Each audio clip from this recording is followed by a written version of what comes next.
Hello আমার নবম শ্রেণীর শিক্ষার্থী বন্ধুরা, আজকে আমরা আলোচনা করব ফ্রান্সকে কেন ভ্রান্ত অর্থনীতির জাদুঘর বলা হয়। যে প্রশ্নটি তোমাদের পরীক্ষায় খুবই গুরুত্বপূর্ণ একটি প্রশ্ন, 4 মার্কসের মতো। দেখো দেখো ভ্রান্ত অর্থনীতির জাদুঘর।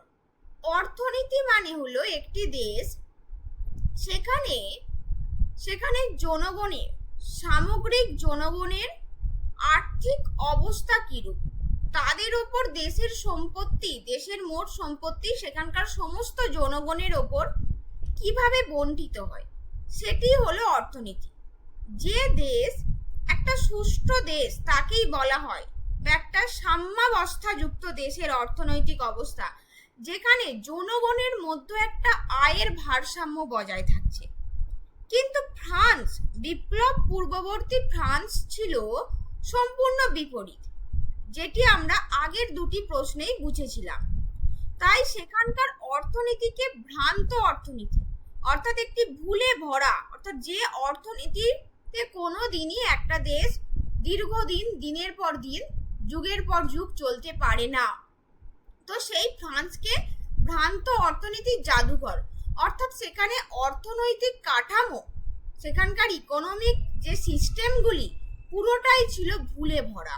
তাই আমাদের ঐতিহাসিক অ্যাডাম স্মিথ, নামটা অবশ্যই মনে রেখো, অ্যাডাম স্মিথ তৎকালীন ফ্রান্সকে ভ্রান্ত অর্থনীতির জাদুঘর বলেছেন।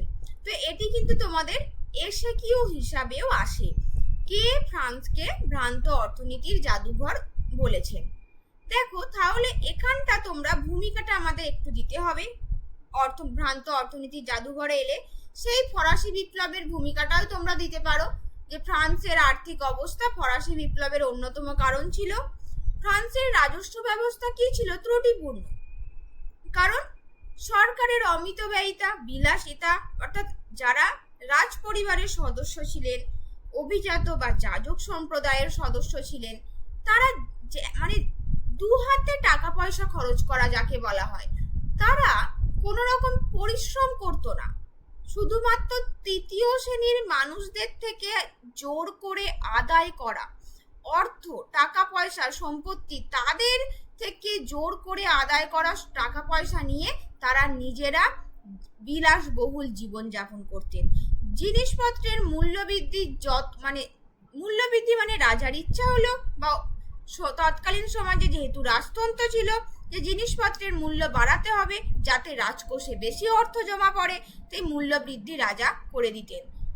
তাহলে এখান থেকে আমরা কি দেখছি? তাহলে এই সমস্ত, অর্থাৎ একটা সুস্থ সমাজকে ভেঙে দেওয়ার জন্য উপযুক্ত। এইভাবে একটা সুস্থ সমাজ কাঠামো, একটা সুস্থ দেশ চলতে পারে না।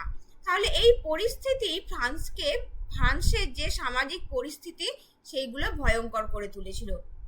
এইসব কারণেই অর্থনীতিবিদ অ্যাডাম স্মিথ তৎকালীন ফ্রান্সকে ভ্রান্ত অর্থনীতির জাদুঘর বলেছেন। দেখো তোমরা প্রথম পয়েন্ট লিখবে এই যে ত্রুটিপূর্ণ কর ব্যবস্থা। কারণ আমরা আগেই দেখেছিলাম কি, ফ্রান্সে কর আদায়ের ক্ষেত্রে কোনো একটা ন্যায়সঙ্গত নীতি ছিল না, যেটা হওয়া উচিত কি, যাদের জমির পরিমাণ বেশি তারা রাজাকে বেশি কর দেবে। কিন্তু ফ্রান্সে তো সেটি ছিল না, ফ্রান্সে তো ছিল পুরো বিপরীত। যাবতীয় সম্পত্তির 90% সম্পত্তির অধিকারী ছিলেন আমাদের তৎকালীন ফ্রান্সের যাজক বা পোপ, তারা বা অভিজাত সম্প্রদায়, তারা মাত্র কর দিতেন, অভিজাত যাজকরা তাদের আয়ের মাত্র 4%। অথচ যাদের সেই রকম ভাবে কোনো নিজস্ব জমি জমা ছিল না, যারা দরিদ্র খেটে খাওয়া সাধারণ মানুষ, তাদেরকেই মোট রাজস্বের 96% দিতে হতো, অর্থাৎ 96% কর। অর্থাৎ আমরা যদি ফ্রান্সের করের 100% ধরি, সেখানে মাত্র 4% কর দিতেন অভিজাত যাজক সম্প্রদায়রা, যারা ছিলেন বিপুল সম্পত্তির মালিক। অথচ সহায় সম্বলহীন দরিদ্র খেটে খাওয়া মানুষ, তাদের দিতে হতো 96% কর। তাহলে ভেবে দেখো, এটা কি একটা সুষ্ঠু কর ব্যবস্থা আমরা বলতে পারি? না। তাহলে তাই আমাদের পয়েন্টটা করব ত্রুটিপূর্ণ কর ব্যবস্থা। আশা করছি তোমরা এই পয়েন্টটি বুঝতে পেরেছো। এবার দেখো এবার আমরা পরবর্তী পয়েন্টে চলে যাব।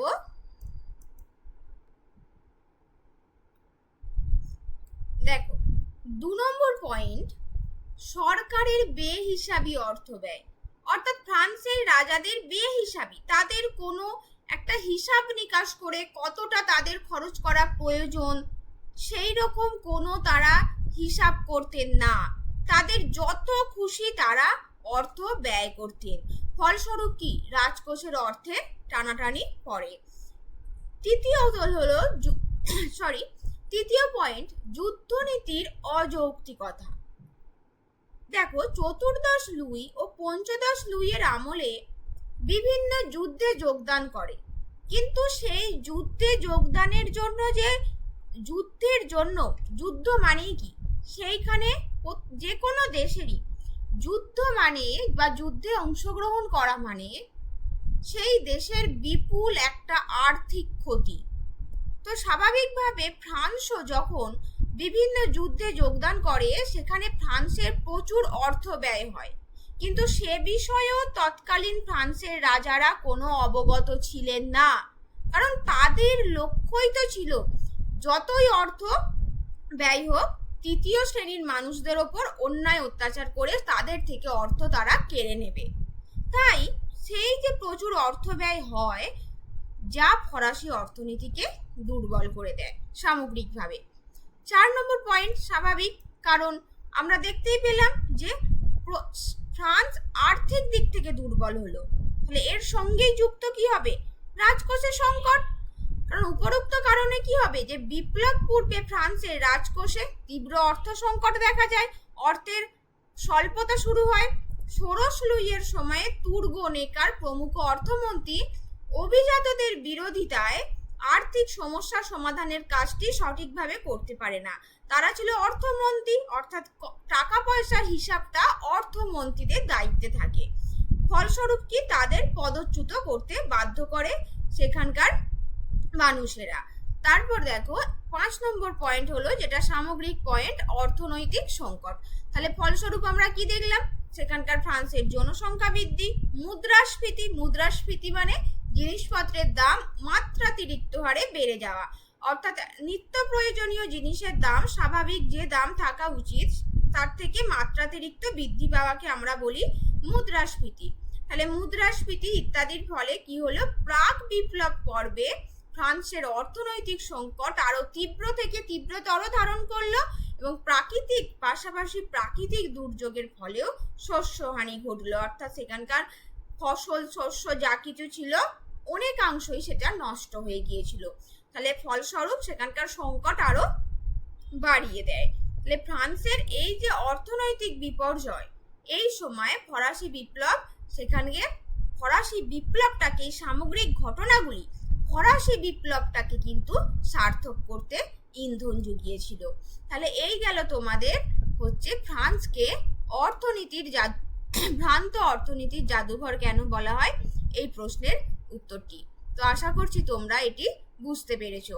তোমার ভিডিওটি কেমন লাগলো অবশ্যই তোমরা কমেন্টে জানিও এবং ভালো লাগলে লাইক এবং সাবস্ক্রাইব করে দিও। দেখা হচ্ছে নেক্সট ভিডিওতে।